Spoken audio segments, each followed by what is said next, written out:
केवल गरीबों के लिए नहीं था, केवल राजाओं के लिए नहीं था, रंग के लिए नहीं था, लेकिन परम पूजनीय भगवान देवात्मा ने सार्वभौमिक धर्म की स्थापना की। सार्वभौमिक का मतलब क्या है? सबके उत्थान के लिए धर्म की स्थापना की, किसी खास के लिए नहीं की। और तभी तो सबके उत्थान के लिए की, सब जगतों के उत्थान के लिए धर्म की स्थापना की। तभी तो सभी जगत गा उठे, है चारों जगत पुकार रहे जय देव गुरु जय देव गुरु, है चारों जगत पुकार रहे जय देव गुरु जय देव गुरु। सभी जगतों ने कहा कि धर्म की स्थापना करके चारों जगतों को उन्होंने बहुत बड़ा एक वरदान दिया, बहुत वरदान। इसके भी आगे परम पूजनीय भगवान देवात्मा ने जिस देव धर्म की स्थापना की वो कोई छोटे से समय के लिए नहीं था, क्योंकि हम देखते कि रोज एक नया धर्म का जन्म हुआ होता है। जब टीवी पे देखते हैं हर रोज कोई नया नया जन्म लेता, फिर मिट जाता, खत्म हो जाता। बहुत दुख होता है कि धर्म को हम किस प्रकार से व्यापार की वस्तु बनाकर बैठ सकते हैं।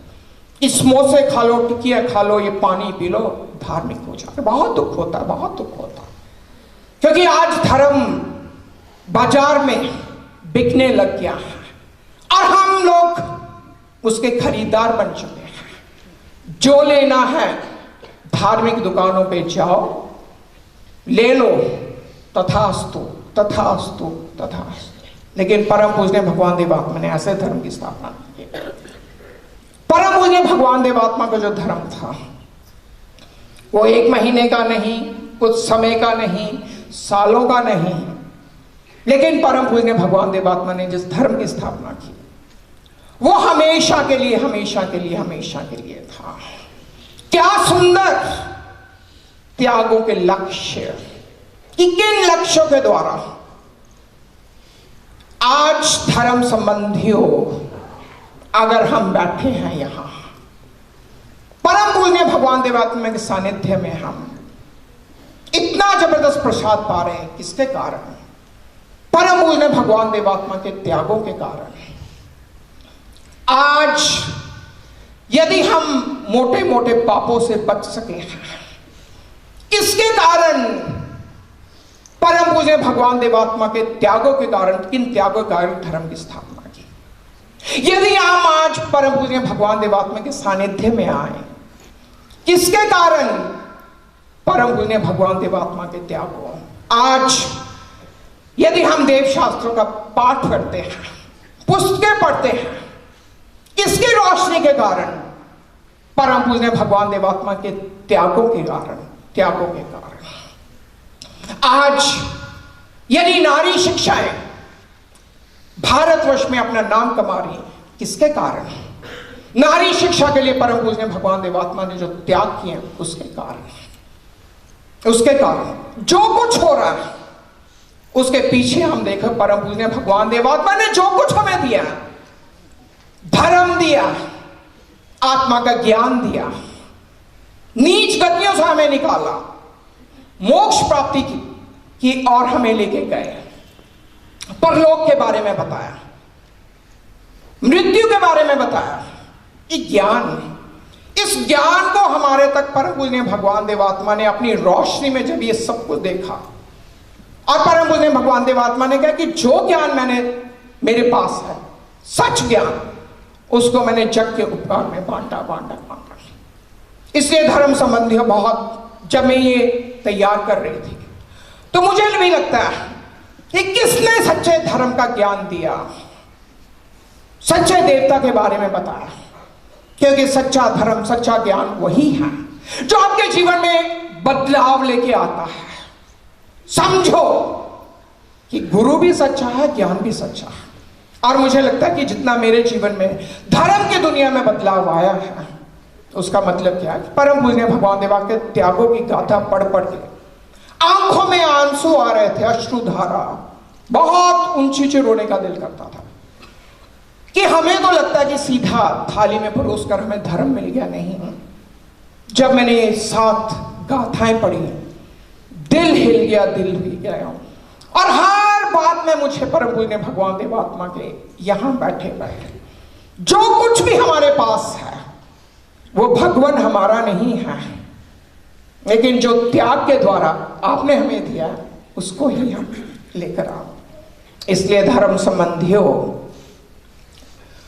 परम पूज्य भगवान देवात्मा के लेखों में, परम पूज्य भगवान देवात्मा के उपदेशों में, परम पूज्य भगवान देवात्मा के आदर्शों में, लेखनी में, परम पूज्य भगवान के दिनचर्या में अगर कोई लय, अगर कोई ताल, अगर कोई स्वर निकलता है तो वह ताल, वह स्वर, वह लय केवल उनकी त्यागों त्यागों त्यागों की गाथा का निकलता है। कितना सुंदर।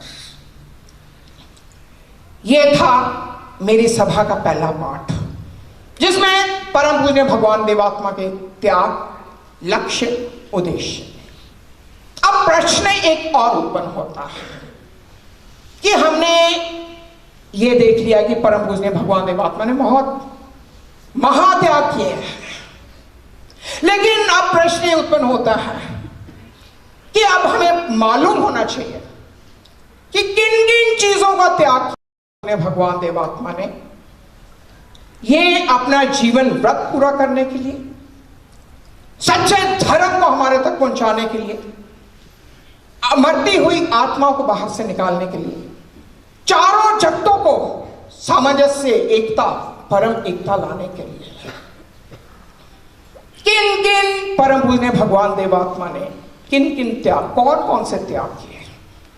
बहुत, इतना त्यागों की गाथा को पढ़ के आदमी, मुझे लगता है एक बार अगर आत्मसात कर लिया, अफसोस क्या है कि हम त्यागों की गाथा को पढ़ते हैं, मैं भी पढ़ती हूं, लेकिन प्रश्न ये उत्पन्न होता है कि क्या हम त्यागों को आत्मसात कर सकते हैं कि नहीं। अगर त्यागों को आत्मसात नहीं कर सकते तो त्यागों की महिमा को हम नहीं जान सकते, आत्मसात करना पड़ेगा। कौन से त्याग? पहला त्याग धन का त्याग। धन का त्याग। मनुष्य जीवन में त्याग तो होते हैं, धन का त्याग भी होता है, लेकिन परम पूज्य भगवान देवात्मा में धन के त्याग के पीछे महालक्ष्य था। अपना कोई स्वार्थ नहीं था, लेकिन महा क्या था? स्वार्थ त्याग थे। कैसे? परम पूज्य भगवान देवात्मा ने जब रुड़की में अपनी शिक्षा प्राप्त की थॉमसन इंजीनियरिंग कॉलेज से, तो परम पूज्य भगवान देवात्मा लाहौर में परम पूज्य भगवान देवात्मा को नौकरी मिल गई।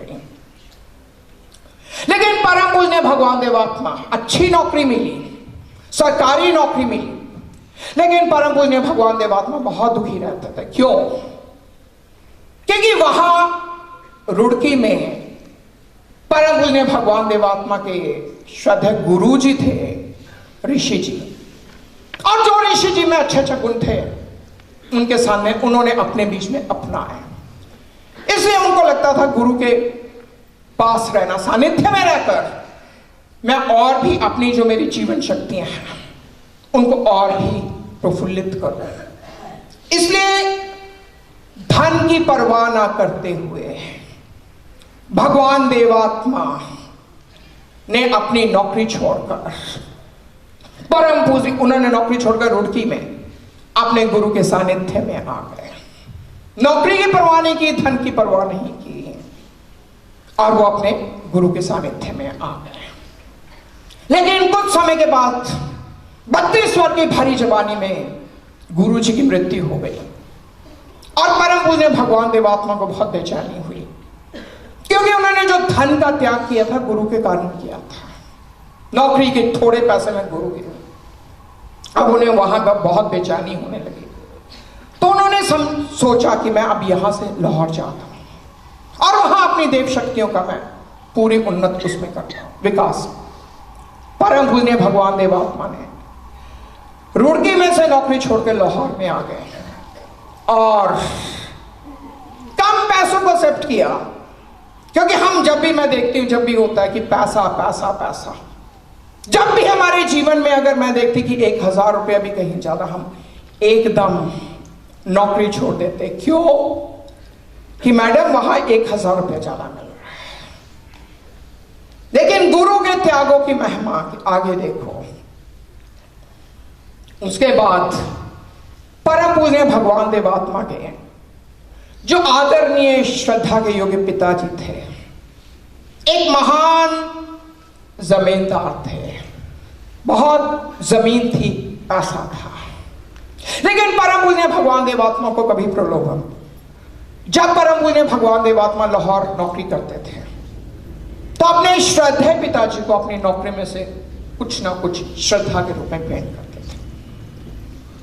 भगवान देवात्मा के पिताजी की मृत्यु हो गई।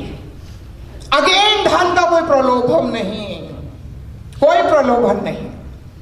परम पूज्य भगवान देवात्मा ने सारा धन अपना पूजनीय माता जी को दे दिया, जमीन पूजनीय माता जी को दे दी। उसके भी आगे कोई धन का प्रलोभन नहीं। जब माता जी की मृत्यु हुई, परम पूज्य भगवान देवात्मा ने अपना सारी जमीन, सारा कुछ अपने छोटे भाई को दे दिया। अब हम देखते हैं कि कैसे प्रॉपर्टीज के पीछे लड़ाई होती, लेकिन परम पूज्य भगवान देवात्मा इन चीजों से बहुत ऊपर थे, क्योंकि धन उनके जीवन का लक्ष्य नहीं काम कर रहा। इसलिए उन्होंने सारा का सारा धन अपने छोटे भाई को दे दिया, छोटे भाई को दे दी।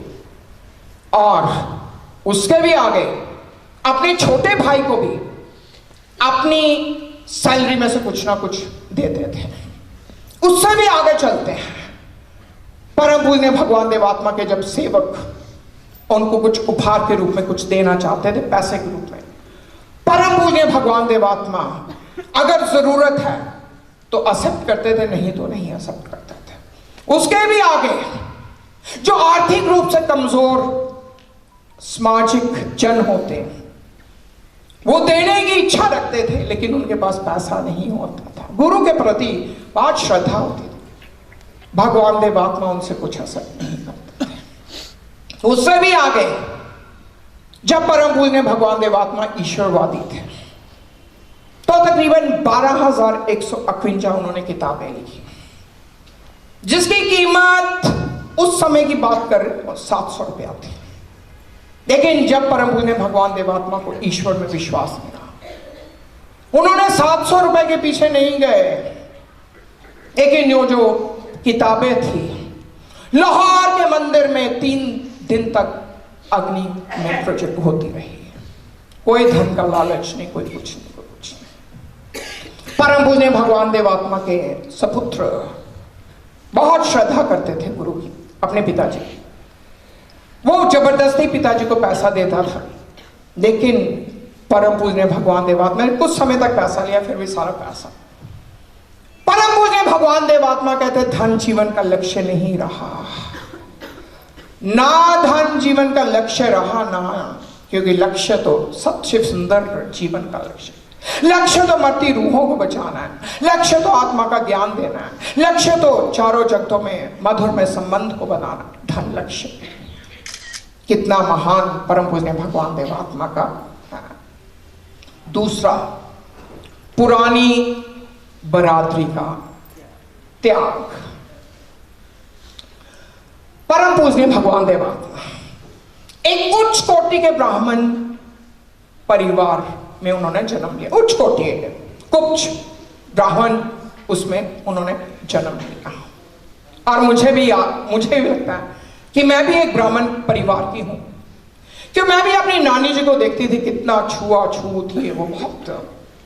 लेकिन परम पूज्य भगवान देवात्मा का ब्राह्मण परिवार में जन्म हुआ, जहां के अपने आदर्श होते थे, अपनी रीतियां रिवाज होती थी, अपने कानून होते थे, और इतने रूढ़वादी थे ब्राह्मण परिवार में उनके वंशजन कि अगर उनके वंश का कोई व्यक्ति, उनके बरादरी का कोई व्यक्ति किसी नीच जाति के, चाहे वो नीच जाति का व्यक्ति कितना भी अच्छा क्यों ना, आदर्शों के बारे में, विचारों के बारे में, चरित्र के बारे में, कंडक्ट के बारे में कितना अच्छा क्यों ना हो, लेकिन अगर उनके बरादरी के किसी व्यक्ति ने उनके घर में खाना खा लिया या उनको छू दिया तो उनको उस बरादरी में से निकाल दिया जाता था और किसी भी शादी वगैरह किसी कहीं पे आने नहीं देते थे। तलाक बरादरी में से निकाल दिया। परम पूजनीय भगवान देवात्मा को बहुत दुख लगता था, बहुत दुख लगता था, बहुत दुख लगता था कि ऐसा छुआछूत और ऐसे लोग जो कुछ भी कर सकते थे, धर्म जिनका भ्रष्ट हो चुका, कोई व्यभिचारी, चोरी, कुछ भी करते थे, लेकिन बरादरी उनको एक्सेप्ट करती थी। कोई भी किंतु परंतु नहीं था, लेकिन किसी दूसरी उसके जाति के साथ अब अपना वो नहीं रख सकता। परम पूजनीय भगवान देवात्मा कहते थे कि 17 वर्ष की आयु में जो परम पूजनीय भगवान देवात्मा के वंश बरादरी में जो रीति रिवाज कुरीति उनको मैं तोड़ना चाहता था। छोटी सी उम्र में छोटे से तोड़ना चाहता था। जैसे शिक्षा नहीं दी जाती थी, परम पूजनीय भगवान देवात्मा ने शिक्षा, औरत को शिक्षा, उनके पारिवारिक जन बहुत गहने पड़ते थे। परम पूजनीय भगवान देव ना उसको परम पूजनीय भगवान देवात्मा कहते हैं। इनको पता ही नहीं कि इनकी आत्मा का पतन कितना हो रहा है, ऐसी बातें करते हैं। इसलिए परम पूजनीय भगवान देवात्मा कहते थे कि ये जो बरादरी है इनके साथ भगवान देवात्मा का तालमेल नहीं हो सकता। इसलिए उन्होंने बरादरी के आगे जाके, अगेंस्ट जाके, उन्होंने एक विधवा बंगाली औरत से शादी कर ली। बंगाली औरत से शादी कर ली और उनके बरादरी वाले लोगों ने एक्सेप्ट नहीं किया। और परम पूजनीय भगवान देवात्मा ने, परम पूजनीय भगवान देवात्मा, क्योंकि वो सब कुरीतियों को खत्म करना चाहते थे कि विधवा विवाह, क्यों नहीं विधवा विवाह, उसको भी जीने का हक है। शादी की, बरादरी ने उनको बेदखल कर दिया, हमेशा के लिए निकाल, एक्सेप्ट नहीं किया। और परम पूजनीय भगवान देवात्मा को ने अपने बरादरी का त्याग कर दिया, त्याग कर दिया। त्याग की बात कर रही हूं, कितना बड़ा त्याग कि हम अपनी बरादरी के लिए, अपने वंश के लिए मर मिटते हैं कि मैं ब्राह्मण, मैं क्षत्रिय, मैं ये, मैं वो। लेकिन परम पूजनीय भगवान देवात्मा का जो मैं था, वो मैं क्या था, अपना वंशीय जन नहीं था मैं, क्योंकि वो यूनिवर्सल सार्वभौमिक लेवल पे वो अपने उन्होंने जीवन की कुर्बानियां की। इसलिए उन्होंने इसको भी त्याग दिया, बरादरी को भी त्याग दिया। आगे है परम पूजनीय भगवान देवात्मा का स्वास्थ्य का त्याग। परम पूजनीय भगवान देवात्मा ने 1873 में परम पूजनीय भगवान देवात्मा लाहौर गए।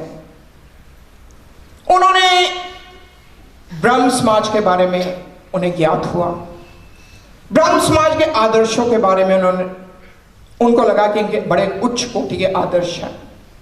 उन्होंने 1875 में परम पूजनीय भगवान देवात्मा ने ब्रह्म समाज को ज्वाइन कर लिया।